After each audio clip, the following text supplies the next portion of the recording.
Bueno, pues como decíamos, íbamos a ver esto en asonometría, puede ser cualquier asonometría. Si cojo aleatoriamente los ángulos, ya sé que va a salir una trimétrica, porque es totalmente imposible que de forma aleatoria coja, por ejemplo, 3 ángulos iguales. Eso, si lo hago a mano, sin medir, imposible, ¿no? Entonces, cuando lo hago a mano es trimétrico, ¿no? Otra cosa es que intente simular pues una isometría manteniendo 3 ángulos iguales en plan boceto, con aproximación, ¿no? Fijaros que si yo cojo, por ejemplo, esta figura que vamos a construir formada por 2 cubos, prácticamente uno es la mitad del otro, es algo más grande, ¿no? Tampoco es un cubo exactamente, no están muy bien cortados, pero bueno. Entonces decía, si yo veo esto de lejos, lo veo en asonometría. Ahora, si yo acerco esto mucho, cuanto más lo acerque, pues más hay diferencia entre este tamaño y este. Entonces estamos en una cónica que veremos luego, ¿vale? O sea que la cónica lo que me va a hacer con el cubo o con cualquier figura es representar lo que está más lejos, más pequeño, ¿vale? Esto sería una cónica, ¿vale? Y eso es lo que vamos a hacer y calcular con medidas. Aquí todo es matemático, o sea, no hay nada que se haga a ojo, todo se puede calcular, ¿vale? Bueno, entonces, vamos a hacer esto en asonometría, como decía, dependiendo de los ángulos que cojo entre 2 aristas, como veis aquí, pues veremos que una arista se reduce mucho y otra apenas se reduce, ¿no? Necesariamente si esto fuera paralelo al plano de la cámara, aunque la cámara también muestra las imágenes en cónica, ¿no? Sobre todo si aproximo la figura, igual que me pasa con el ojo, ¿no? El ojo también, cuanto más me acerque, más diferencia veré entre los segmentos anteriores y los más lejanos, ¿no? Bueno, pues la cámara le pasa lo mismo. Si yo alejo esto, pero al fin y al cabo la cámara pues también es igual que el ojo.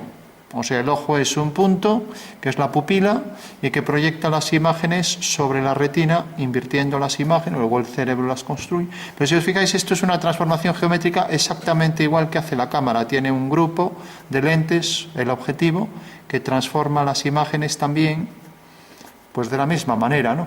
¿Qué pasa? Que en el ojo es una retina con curvatura, y aquí pues es un plano donde se proyecta la imagen, la película o lo que sea, que es plano. Por eso hay diferencias entre la imagen, ya las veremos, entre la imagen de la cámara y la imagen del ojo, ¿no? Que no somos muy conscientes de ellas, ¿no? Bueno, entonces, a lo que íbamos a hacer esto en asonometría, sabiendo que cuanto más se aproximen, como veis aquí, los ángulos entre 2 aristas al ángulo de 90, fijaros que aquí, si lo pongo frontal, será ya de 90. Si cada vez lo inclino de manera que los ángulos tienden a igualarse, entonces me aproximo a la isometría, ¿vale? Entonces, si los cojo aleatoriamente 3 ángulos cualesquiera, vale, vamos a cogerlos, por ejemplo, así, sin aproximarme a la isométrica. Si os fijáis aquí, evidentemente, pues este ángulo es mayor que este, ¿no? Pues ahora ya puedo dibujar el cubo, este cubo, con total exactitud, y este también, para esos ejes. O sea que en la perspectiva asonométrica tendré que adecuar las líneas de la figura exactamente a esos ejes, hacer la colocación tal cual, ¿vale? De acuerdo, no sé si ahí está enfocando bien, a ver, ahí mejor, vale. Bueno, entonces vamos a hacerlo. ¿Cómo lo puedo calcular? Pues tendré que abatir. Hay muchas formas, pero siempre todas pasan por el abatimiento, giros, etcétera, ¿no? La forma más sencilla, pues como se hace en todas partes, prolongo los ejes. Hay libros donde trae el cálculo numérico, en trigonometría, pero no tiene lógica estar haciendo cálculos aritméticos cuando es algo gráfico esto, ¿no? Vale, entonces prolongo los ejes, los nombro. Normalmente en asonometría se viene nombrando Y', X', Z'. En geometría analítica es al revés, X', Y' y Z' siempre vertical, ¿vale? Bueno, por último, dibujo una línea ortogonal a uno de los ejes. Si el eje Z es vertical, pues necesariamente esta línea pues será una línea horizontal, ¿vale? Y ya tengo entonces ahí la base, a ver que me interfiere el trípode, ahí tengo la base de ese triángulo, que va a ser un triángulo escaleno, ya que tendrá los 3 lados distintos, por haberlo hecho a mano alzada, ¿vale? Bueno, igual que hice esta altura, ahora considero esta altura. Ya sabemos que la intersección de las alturas es el ortocentro del triángulo. Entonces hago aquí otra ortogonal. Ojo con esto, porque en una asonometría, si no pongo estas líneas ortogonales, ya todo va a ir mal, todo, ¿vale? O sea que es un tema fundamental, hacer las líneas perpendiculares a la prolongación de los ejes, ¿vale? Siempre ortogonales, ¿vale? Bueno, hago la última línea que necesariamente también será ortogonal a esta recta, ya que si estas dos son ortogonales a sus alturas correspondientes, pues la última lo será, ¿vale? Es un teorema de geometría. Bueno, tengo ya el triángulo, ¿no? El triángulo que se llama fundamental. Y tengo las alturas, tengo la pirámide en el espacio. Sería la pirámide que forma aquí lo que se llama un triedro trirrectángulo, ¿vale? O sea, la esquina de un cubo, ¿no? Para que se entienda. O sea, de manera que los tres ejes forman entre sí 90. Podemos hacer aquí la maqueta espacial simplemente dibujando un eje, otro eje y el tercero, ¿vale? Y en estos tres ejes es donde se coloca realmente la figura, para que salga ahí la asonometría, ¿vale? Y eso es lo que vamos a calcular, la colocación del cubo con las medidas reducidas. Porque como la asonometría es una proyección ortogonal de la figura sobre el plano, la figura está colocada en esa pirámide, al proyectar ortogonalmente la figura, todas estas aristas se van a reducir, ¿vale? Por eso existe una reducción, al igual que en los otros sistemas, que siempre hay reducciones, ¿no? Bueno, entonces, para hacer las reducciones podemos abatir estas caras de la pirámide, con lo cual ya tenemos prácticamente resuelto el ejercicio. Bueno, entonces prolongo las aristas, cojo los puntos medios de cada lado de ese triángulo. Entonces punto medio de aquí, esto sería 5,5 aquí. Como la figura es muy sencilla, basta con abatir dos caras, ¿no? Si la figura es más compleja, a veces hay que abatir las tres, ¿vale? Eso es como en Diedri, con planta y alzado resolvemos. A veces si la pieza es compleja necesitamos planta, alzado, perfil, ¿vale? Bueno, por último hacemos las semicircunferencias, cuyo centro es el punto medio de cada lado que hemos cogido, y hacemos entonces ya este arco, ¿vale? Hacemos también este arco para este lado. Bueno, ¿por qué hacíamos un arco de 90? Porque había el segundo teorema de Tales que demostraba muy fácilmente que siempre en una semicircunferencia todos los ángulos que cojo son siempre de 90, ¿vale? O sea que cualquier punto que coja es de 90. Eso quiere decir que cualquier punto de aquí es de 90. Y como este punto vértice de la pirámide al abatirlo cae en una perpendicular, pues la intersección de esa perpendicular con el arco que comprende los ángulos de 90 necesariamente será el abatimiento de esta cara, ¿vale? Por eso se hace. Bueno, por último, unimos este punto con este y este con este y lo mismo del otro lado y ya tenemos ahí, ya tenemos entonces abatida esta cara y lo mismo con la otra, ¿vale? Ya decíamos que con abatir dos caras, por ser una figura muy sencilla, pues es suficiente, ¿no? Bueno, ya tenemos ahí las dos caras de la pirámide. Eso quiere decir que si las doblo, o sea, las desabato, lo que se dice, ya puedo construir dos caras de la pirámide. Es el desarrollo de la figura, ¿vale? Lo que ya estuvimos viendo también. Para convertir la figura, podría ser un tejado, en la extensión sobre un plano y construir la maqueta de la pirámide irregular, ¿no? Fijaros que también vemos que es irregular, en los ángulos era más difícil verlo, pero aquí es más fácil porque vemos que estos triángulos son distintos, ¿no? Eso quiere decir que es realmente un sistema axonométrico trimétrico. Recordad que el axonométrico trimétrico tenía los tres distintos, o sea, los tres ángulos alfa, beta, gamma distintos, ¿vale? En el caso del dimétrico, pues tenía dos iguales, alfa igual a beta, ¿vale? Y en el caso de isométrico tenía los tres, ¿vale? Alfa, beta, gamma, ¿vale? Bueno, entonces tenemos esto batido, pues lo único que falta ya es colocar la figura, ¿vale? La vamos a colocar así. Como esto lo hemos abatido aquí, sale al revés, ¿vale?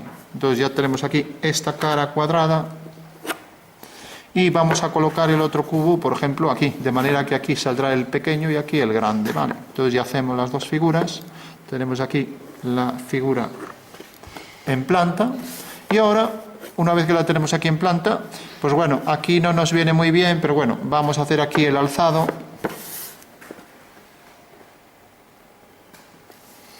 Como hay gente que se lía para saber qué vistas debemos colocar aquí, fijaros que aquí va a quedar el otro cubo, se proyectará aquí, entonces caerá aquí. O sea que este cubo quedará aquí. ¿Vale? Sería una especie de perfil de la figura. ¿Vale? Bueno, ya tenemos ahí las dos figuras, con lo cual ya podemos construir la asonometría, ¿vale? Entonces siempre todos los puntos de la asonometría voy a llamar A, este punto, B, este y este C. Todos los puntos A, B, C siempre se proyectan siguiendo la dirección del eje ortogonal a la charnea, al eje de giro, ¿vale? Entonces hago verticales por A, B, C y ya sé que este punto en asonometría viene a parar aquí. Que este punto caerá sobre la vertical, este caerá sobre la vertical y lo mismo con todos. Este también y este también. O sea, todos van a caer sobre esas líneas, ¿no? Y fijaros también que ahora tenemos que ver, en un cubo tenemos que esta cara cuadrada, pues esta arista es paralela a esta, ¿no? Eso quiere decir que al proyectar este punto, que es el punto B, voy a poner B', y al proyectar A, que es A', pues tendremos que por B' haremos una paralela a esta línea, ¿vale? Haciendo una paralela, lo hago con escuadra y cartabón, y por aquí haciendo una paralela a esta, pues tenemos que, ya tenemos la perspectiva del cuadrado, ¿vale? Fijaros que, pues lo que yo digo, si esto lo giramos, lo vemos desde arriba, lo proyectamos ortogonalmente, la perspectiva de esta figura, que voy a dibujar así por encima para que se vea, o sea, la perspectiva de esta figura es lo que estamos trazando, ¿vale?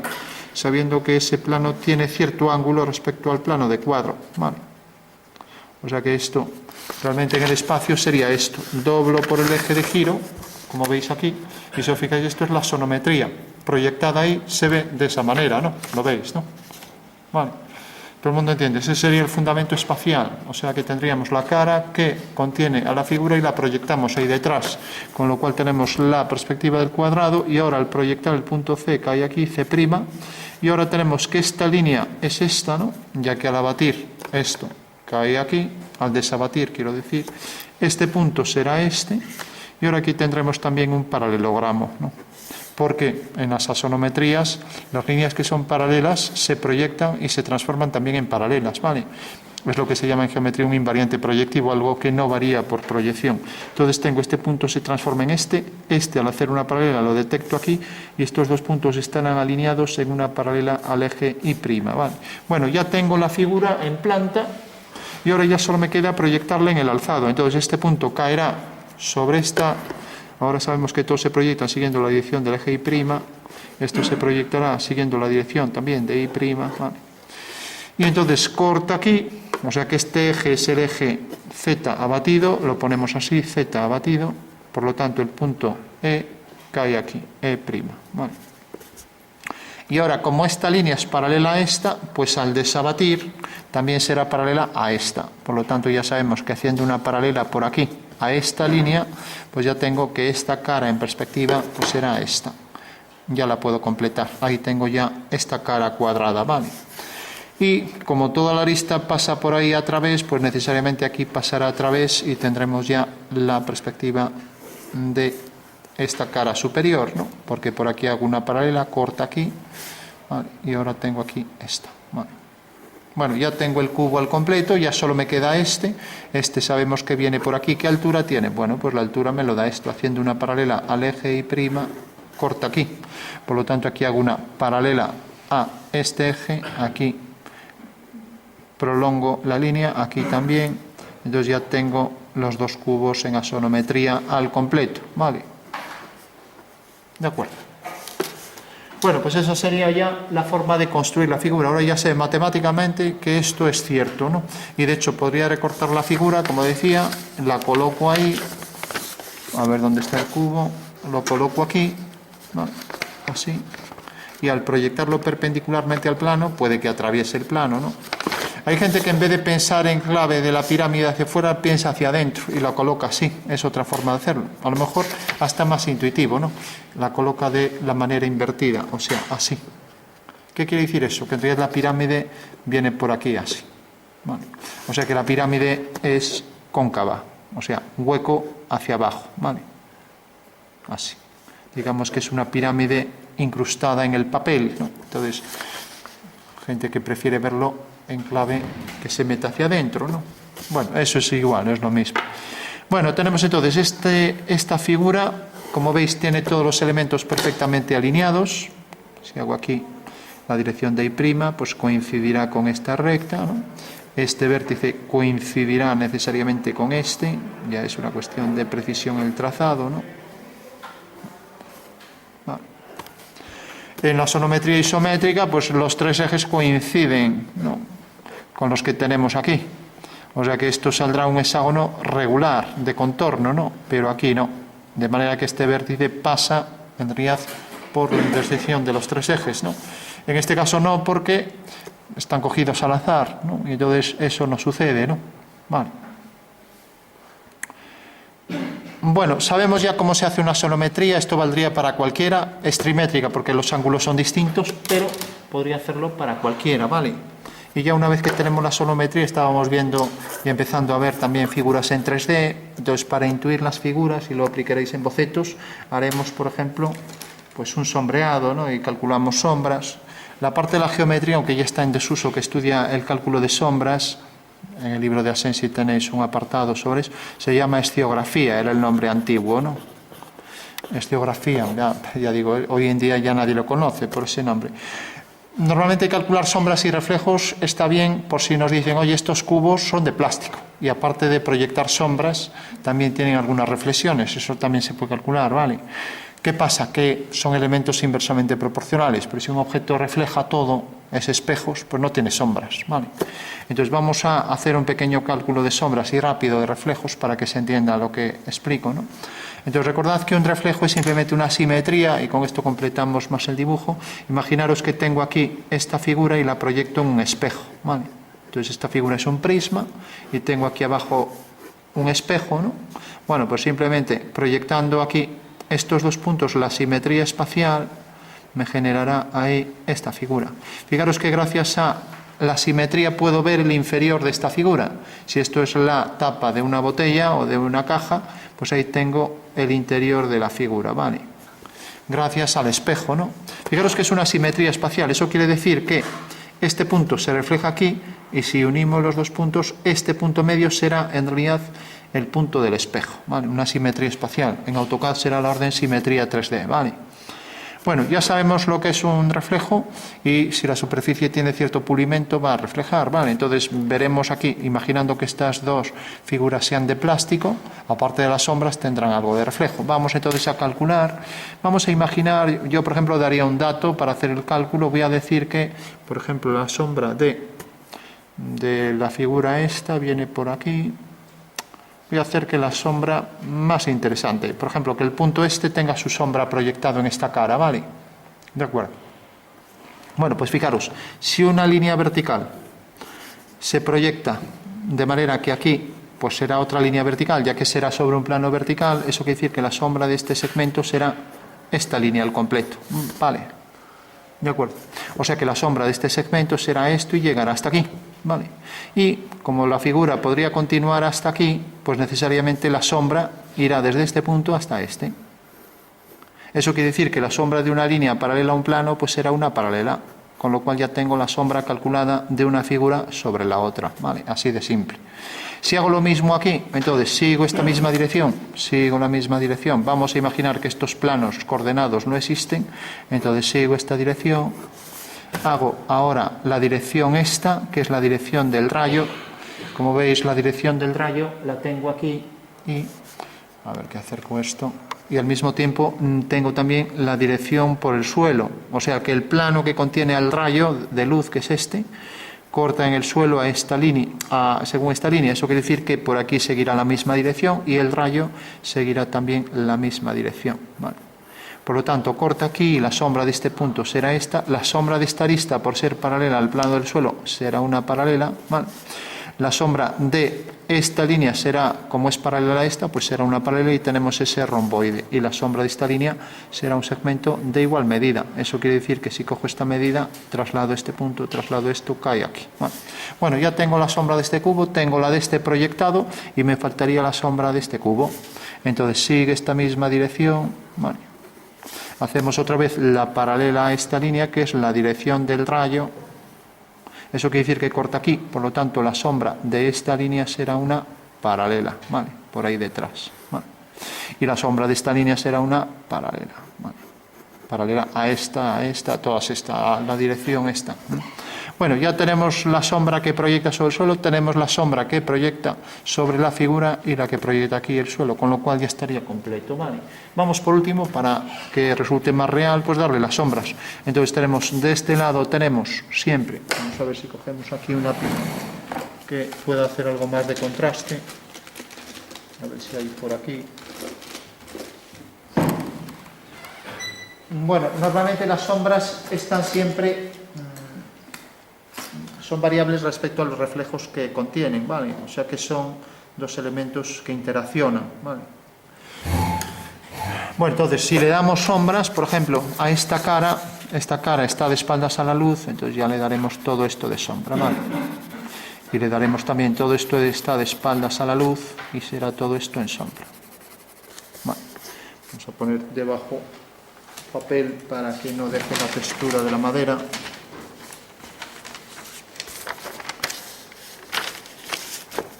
Entonces decía, todo esto en sombra, vale. Bueno, sombra propia del objeto, que se llama sombra propia del objeto. Ahí, esas dos caras cuadradas, vale. Bueno, ahora tenemos la sombra que proyecta sobre este. Otra sombra ahí, vale. La sombra que proyecta también sobre este, vale. Pues esas serán ya. Y la sombra por el suelo. La sombra que proyecta sobre el suelo, lo mismo aquí. Bueno, pues es un tema muy importante de geometría. Esta medida tendrá que ser igual que esta, o sea que haciendo aquí una paralela vemos que queda detrás. Es un tema muy importante porque quien quiera hacer dibujos realistas pues tiene que calcular bien sombras y reflejos, si no, no salen, ¿no? Y luego ya hay una cuestión artística que es calcular los valores tonales, que sería calcular pues cuánto de oscuro es cada uno de esos, pero eso ya es una cosa mucho más complicada y ya no es competencia de esta asignatura, ¿vale? O sea, todo lo que sea hacer cálculos de valores tonales ya entramos en dibujo artístico combinado con técnico, ¿no? Porque como vemos aquí el técnico nos provee de las herramientas para hacer un cálculo matemático, ya que son intersecciones de rectas y planos, ¿no? Bueno, pues tenemos ahí los dos cubos, ¿vale? Y la sombra que proyecta. Y ahora pasamos a las reflexiones. Antes de nada, a ver si hay por aquí algo para hacer más suave la mancha. A ver esto. Bueno, esto supongo que lo tenéis, un difumino, ¿no? Aunque esto está hecho con papel enrollado, ¿no? Que muy chapucero, pero bueno, los venden por ahí. Si queréis trabajar bien con ellos, aunque ya digo, no es competencia de esto, pues lo que tenéis que hacer es, a los difuminos, pues martillarlos para que queden blanditos y luego lijarlos mucho para que queden muy suaves, y entonces podrán hacer degradados bien hechos, ¿no? Este no es profesional, vamos, no, pero bueno, de tanto trabajar con él ya digamos que se ha hecho suave, con lo cual es capaz de hacer tonalidades también pues bastante precisas y con degradados bastante exactos, ¿vale? Bueno, tenemos hasta ahora las sombras, pero lógicamente eso podría ser un objeto de piedra que solo proyecta sombras, pero no tiene reflexiones, ¿no? Entonces vamos a ver, pues cómo podríamos calcular una reflexión. Bueno, sabemos que es una simetría espacial, y entonces vamos a ver dónde habría simetrías espaciales en este objeto, ¿vale? Seguro que sin conocer el tema, que seguro que nadie ha estudiado este tema, pues ya casi todo el mundo sabría por dónde aparecerían, ¿no? Vale, hasta ahora todo el mundo entiende ahí que esas serían las sombras, ¿no? O sea que sale la sombra aquí de esta arista, se proyecta por aquí, por el suelo, lo mismo por aquí, se proyecta aquí, aquí viene en paralelo, ahí nos pasamos un poco, a ver, ya que comimos ahí parte de, bueno, entonces esto sería paralelo a esta línea, bueno, y ahora se lo come un poco esto, porque como veis esto está solapando esto, o sea que es esta sombra que tenemos aquí, ¿no? Bueno, no quiero dar oscuros ni contraste porque nos falta nos faltan los reflejos, ¿no?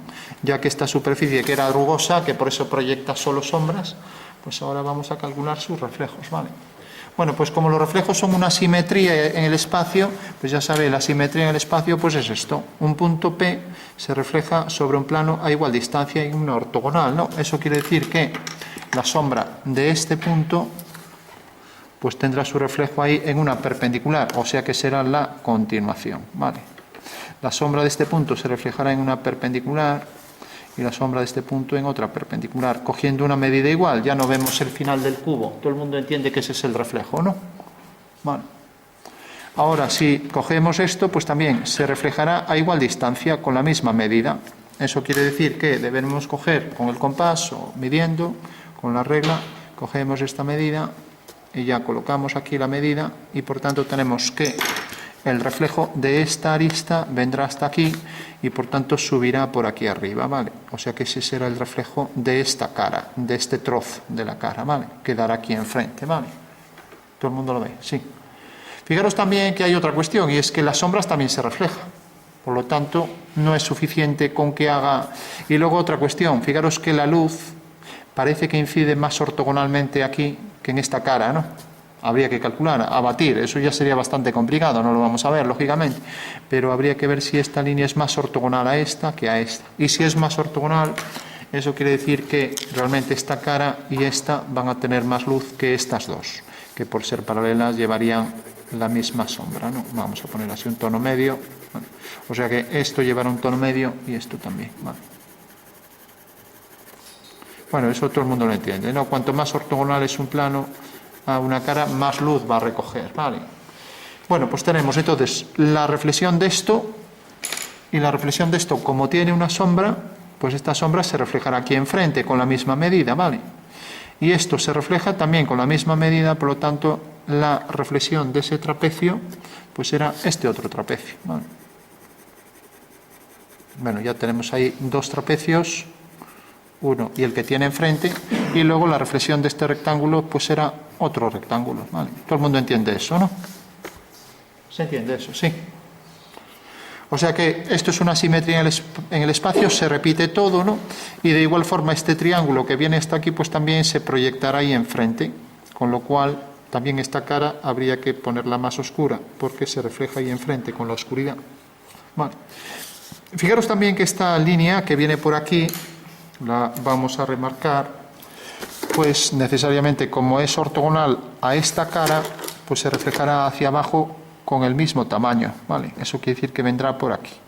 El reflejo de esta cara, pues queda aquí abajo. ¿Todo el mundo lo ve? Sí. Y por tanto, como esta cara tiene oscuridad, pues también habrá que extender ese oscuro, pues aquí, superponiendo el oscuro del reflejo al oscuro de la sombra.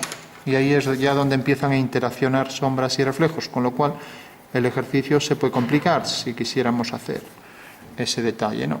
O sea que la sombra se suma al reflejo e incrementa su tonalidad, ¿vale? Bueno, pues eso sería en síntesis ya, sin grandes pretensiones. También hay que decir que los entrantes tendrán más oscuridad. Eso sería en síntesis la sombra que proyecta la figura y los reflejos de las sombras que se proyectan también ahí enfrente, ¿no? Tendríamos entonces esta línea aquí enfrente, esta aquí enfrente, esta aquí abajo y esto por aquí, de manera que esta sombra se oscurecerá sobre el tono este, ¿vale? Lógicamente, como esto tiene luz, pues esto tendrá aquí más luz, entonces dentro de la oscuridad de esa figura podemos insinuar ahí algo de luz, ¿vale? De acuerdo. Entonces ya estamos diciendo que la superficie, al ser reflectante, pues está reflejando esta cara ahí enfrente, esta cara ahí enfrente, lo mismo, este trozo ahí enfrente, ¿vale? Esto habría que medirlo, pero parece que lo puse más grande, o sea, esta medida habría que medirla y vemos, bueno, sí, llega ahí con aproximación, y esta también habría que medirla y ver si efectivamente llega ahí abajo con la misma medida, ¿vale? Bueno, por último también, si refleja el espacio, pues lo normal es que haya un degradado aquí, pero eso ya es entrar en cuestiones que ahora no vamos a entrar, ¿no? O sea, lo normal es que tuviera un degradado, ¿vale? Bueno, entonces le damos aquí y aquí. sin perjuicio de la luz que tendría ahí, pues es la zona iluminada, ¿no? Vale. Bueno, pues recordamos, todas las sombras aquí se tienen que duplicar en la simetría espacial de reflejo, y también estas líneas, sobre todo al principio más intensamente, se proyectarán con más intensidad, lo mismo por aquí y lo mismo para esta, ¿vale? Con lo cual tendríamos ya la figura al completa con sus reflexiones, ¿vale? Y sus sombras, ¿no? Y por último, si el suelo es reflectante, pues reflejará esto hacia abajo, y lo mismo aquí, pues esta línea, etcétera, y la sombra hacia abajo, ¿no? La sombra también será más oscura allí de donde sale y más nítida, ¿vale? Más definida, ¿vale?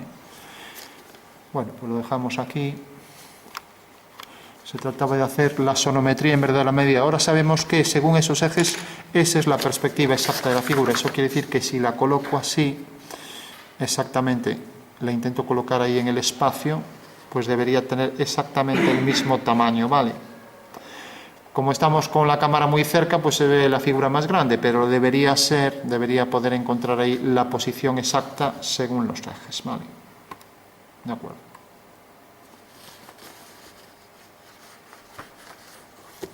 Bueno, siempre hay que revisar a ver si falta alguna simetría, por ahí algún reflejo, que no es difícil que se olvide. Las sombras ya es más fácil, pero bueno, los reflejos es fácil olvidarse alguno, ¿no?